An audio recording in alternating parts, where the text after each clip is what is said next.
बिस्मिल्लाहिर्रहमानिर्रहीम। अस्सलाम वालेकुम नाज़रीन। ट्रैफिक पुलिस फैसलाबाद की जानिब से one district one road project के सिलसिला में रोड सेफ्टी और ट्रैफिक रूल्स के मौजू पर कोहस्तान बस टर्मिनल में एक सेमिनार का इनेकाद किया गया।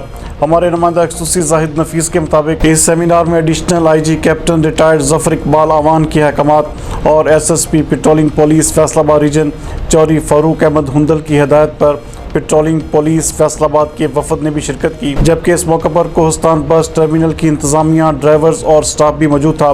ड्राइवर्स को रोड सेफ्टी और ट्रैफिक रूल्स के मुतालिक आगाही लेक्चर्स दिए गए और उन्हें one district one road project के मुतालिक बताते हुए incharge mobile education unit Mohammad Rizwan Bhatti का कहना था कि मुश्तरका ट्रैफिक मैनेजमेंट मनसूबे का मकसद ट्रैफिक हादसात को कंट्रोल करना है।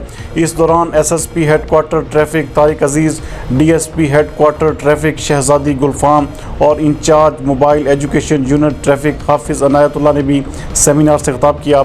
SSP हेडक्वार्टर तारिक अजीज़ और SSP patrolling Faisalabad region Chaudhry Farooq Ahmad Hundal ने मोबाइल एजुकेशन यूनिट्स की ट्रैफिक आगाही मुहिम को भी खूब सराहा।